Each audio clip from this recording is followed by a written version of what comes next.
আসসালামু আলাইকুম, hello everyone, সকলে কেমন আছো? আশা করি সকলে ভালো আছো। Welcome back to my new another blog video. আমরা দীঘাতে এসেছি আজকে দ্বিতীয় দিন। সারাদিন ঘোরাঘুরি করে রাত্রে বাড়ির পথে রওনা দেবো ইনশাআল্লাহ। সকাল 9:30টায় হোটেল থেকে বার হয়ে গাড়িতে করে শঙ্করপুরের পথে রওনা দিলাম। দেন কিছুক্ষণের মধ্যে আমরা শঙ্করপুর চলে আসলাম। শঙ্করপুর পৌঁছানোর পরে একটা কাকিমা রাস্তার ধারে ডাব বিক্রি করছিল, তাই কাকিমার কাছ থেকে সকলে একটা করে ডাব নিলাম। সকলের ডাব খাওয়া হয়ে গেলে আমরা শঙ্করপুর সমুদ্র বিচের ধারে চলে আসলাম। এখানে এসে খুব ভালো লাগছে, কারণ শান্ত নিরিবিলি পরিবেশে বন্ধু প্রিয় মানুষদের সাথে একাকিত্ব সময় কাটানোর জন্য বেস্ট ঠিকানা।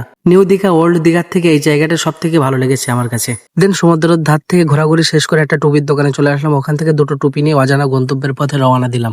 তারপরে শঙ্করপুর সমুদ্র সৈকত দেখতে দেখতে আমরা মন্দারমণির পথে রওনা দিয়ে দিলাম। দেন কিছুক্ষণের মধ্যে আমরা মন্দারমণিতে চলে আসলাম। মন্দারমণিতে এসে গাড়ি পার্কিং করবো বলে পার্কিং লটে চলে আসলাম। মন্দারমণিতে এসে গাড়ি পার্কিং করে আমরা ভিউটা উপভোগ করছিলাম। তারপরে সমুদ্রের ধারে যাওয়ার জন্য আমরা হাঁটা শুরু করলাম। দেন 2-3 মিনিট হাঁটার পরে আমরা সমুদ্রের ধারে চলে আসলাম। সমুদ্রের ধারে দাঁড়ানোর পরে সমুদ্রের পানি এসে আমাদের পা ধুয়ে দিয়ে চলে গেল।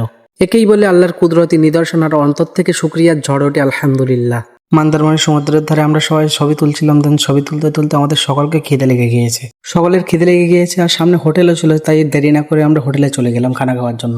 হোটেলে এসে নাস্তা করা শেষ করে আমাদের গাড়ির ওখানে যাওয়ার জন্য হাঁটা শুরু করলাম। দেন কিছুক্ষণ হাঁটার পরে আমরা মন্দারমণি পার্কিং লটে চলে আসলাম। পার্কিং লটে এসে আমাদের গাড়ির ওখানে চলে আসলাম। তারপরে গাড়িতে উঠে আমরা কিছুক্ষণের মধ্যে মোহনা ফিশ মার্কেটে চলে আসলাম। এখানে এসে ড্রেস চেঞ্জ করে আমরা মোহনার দিকে হাঁটতে শুরু করলাম। তখনই দেখলাম একটা সানগ্লাসের দোকান, সেখান থেকে সকলে একটা করে সানগ্লাস নিয়ে নিলাম। তারপরে সানগ্লাস নেওয়া হয়ে গেলে আমরা আবারও রওনা দিয়ে দিলাম মোহনার পথে। মোহনায় এসে দেখে বেশ কিছু লোক সমুদ্রে গোসল করছে। তখনই দুটো ক্যামেরাম্যান আমাদের কাছে আসলো ফটো তুলে দেওয়ার জন্য। তাদের সাথে কথাবার্তা বলে ফাইনাল করলাম 8টা ফটো 280 টাকা। তাদের সাথে কথাবার্তা বলে ফটো তুলে তাদের স্টুডিওর দিকে যেতে শুরু করলাম। এটা হচ্ছে তাদের স্টুডিও, এখানেই তারা ফটো বার করে।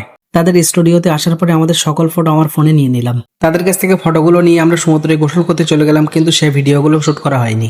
সমুদ্র থেকে গোসল করে আমরা একটা হোটেলে দুপুরের খাবার খাওয়ার জন্য রওনা দিয়ে দিলাম। দেন কিছুক্ষণের মধ্যে আমরা হোটেলে চলে আসলাম। হোটেলে এসে আমরা বিরিয়ানির অর্ডার দিয়ে দিলাম। তারপরে কিছুক্ষণের মধ্যে বিরিয়ানি আসলে আমরা দুপুরের খাবারটা শেষ করলাম। দেন খাওয়া দাওয়া শেষ করে আমরা হোটেলের বাইরে চলে আসলাম। তো গাইস, আজকের ব্লগটা এতটুকু। দেখা হচ্ছে অন্য কোনো ব্লগে। আল্লাহ হাফিজ, আসসালামু আলাইকুম রহমতুল্লাহি ওয়া বারাকাতুহু।